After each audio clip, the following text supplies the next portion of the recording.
Let's talk a little bit about the four-way that I think caught everybody off guard. I'm talking about Dominic Mysterio becoming the Intercontinental Champion, beating Braun Breaker, Finn Balor, and Penta in the process. They went 10.5 minutes. Dominic Mysterio was your call going into this. You thought the move was make him the champ and let him be a chicken shit heel and never defend it. I loved it when you laid it out. What I did not anticipate is that he might get the biggest pop of the night. The place exploded for him.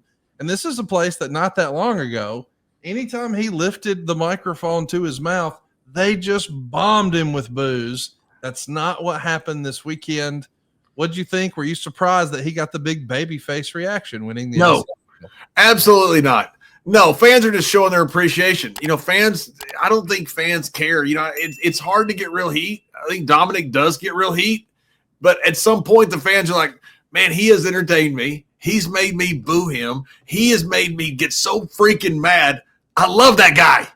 And that's what I felt it was. I thought it was just an appreciation of everything he's done. I mean, he has been such a good heel. Just one of the best heels I've seen in decades. And throughout this whole thing, I think the fans looked at it and go, man, that was the right choice. We're going to hate him tomorrow, but he's our guy today. And I felt like that's what it was. I feel like they're going to boo him tomorrow. They may cheer him. It may go for a while where you cheer. Who cares? I'm with Kevin Nash on this. I think you need just pure heels, which is what I was, but you also need attraction heels, which the NWO was, which the Freebirds were, which the Roman Reigns is. I mean, those guys headline WrestleMania just as much as the pure heels, and the pure heels usually don't stay around that long. I prefer to be a pure heel. But the attraction heel, I'm with Kevin on this one. If they're all feel a certain way about you, whatever that is, they hate you, they love you, but everybody has an opinion, that's pretty good. And I think Dominik may be moving into that role. It's interesting to see what they're going to do from here. I couldn't help but notice, as we predicted, they did pin Finn Balor. Maybe that has some Judgment Day connective tissue for Dom. Maybe that's what's next. But they were careful not to have Braun Breaker take the pin or the new shiny object in WWE, Penta.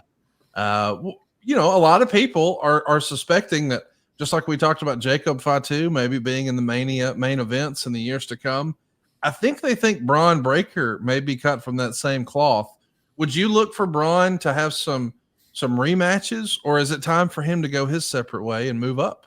Nope, I would not put Dom back with Dominik or any of those guys.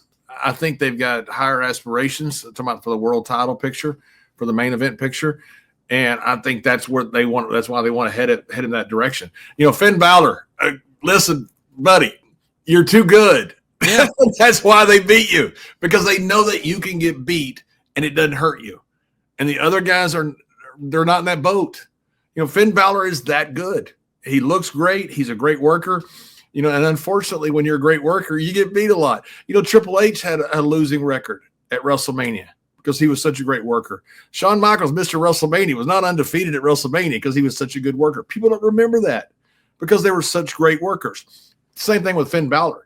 That's why you beat a guy like Finn Balor, because it's not going to hurt him. And as crazy as that sounds, it's because he's that good. And I think you're taking Braun to try to go to a different level with Braun. And I think you're elevating everybody in that match. You're elevating Dominik to a different level. You're elevating Penta, I believe, after this, and Braun.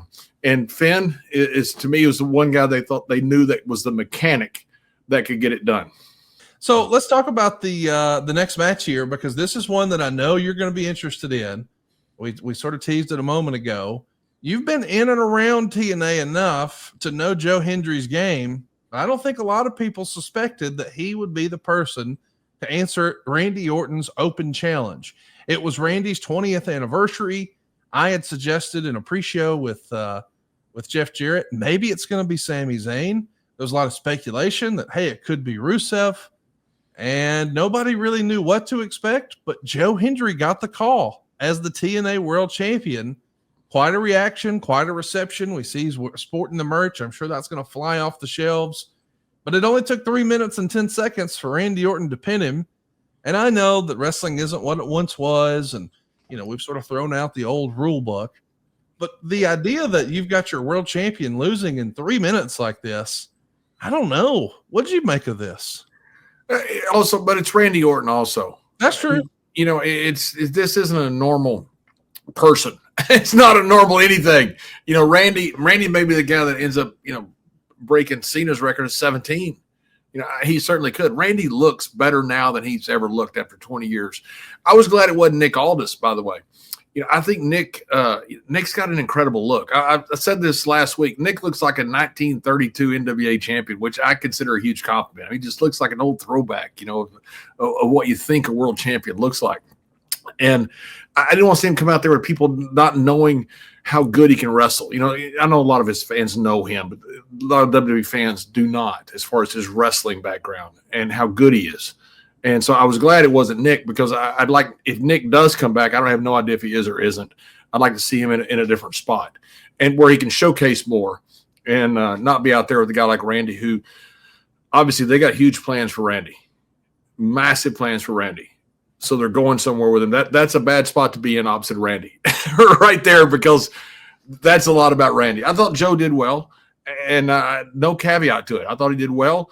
And he got his name out there, got all his stuff out here that he does that goes viral, and was a good little spot for him. Yeah, you said obviously they have big plans for Randy. I mean, I know you're not necessarily heading up creative over there, but would you think that means he may be working with Jey Uso or Jacob Fatu or Dominic Mysterio, or what is Randy going to do next from here, do you think? You're in a bind with Randy because he's that good. You've got to put him, in my opinion, almost in a world title picture. It's hard to put him in anything else. He's that good, and he looks so freaking good.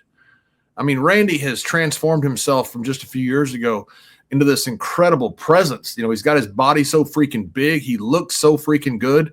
He's a huge man. I mean, Randy's what a world champion looks like. I say it all the time, build a sports entertainer from the ground up, it looks like Randy Orton. That is exactly what it looks like.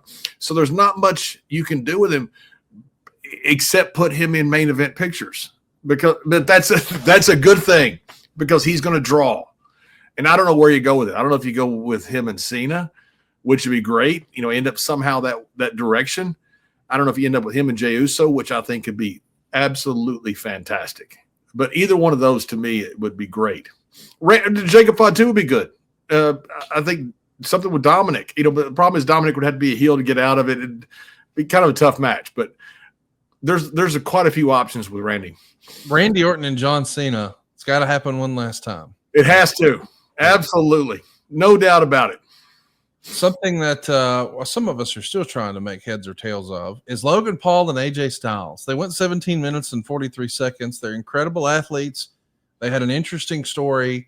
We saw Logan Paul's manager, Jeff, get involved again, seemingly trying to use the brass knucks. Here comes Karrion Kross after getting a big reaction on the SmackDown show during the Andre the Giant Memorial Battle Royal. I liked that this maybe gave us the quote-unquote worked shoot promo that we heard from Karrion Kross after the show. Blurring the lines like that and having sort of a pipe bomb moment like that, I think is exactly what Karrion Kross needed. But I don't know that this is what I wanted for AJ Styles' last WrestleMania, but maybe that's part of the story, that, that is going to be a big part of what Karrion and AJ are doing on the other side. When it was happening, I didn't like it. Now that I've seen the promo from Karrion Kross, I'm back in. What say you? Was this AJ's last WrestleMania? Well, that's the hint that Karrion has been saying. Hey, if that was your last WrestleMania, is that the way you wanted it to finish? Right. I knew it wasn't the right thing, but sometimes you have to do the wrong thing in order to make things right. I thought, wow, I really like giving Karrion this opportunity. I wish it would have happened on TV, but still, I hope that this leads to a summer with Karrion Kross and AJ Styles doing something. Sign me up for that.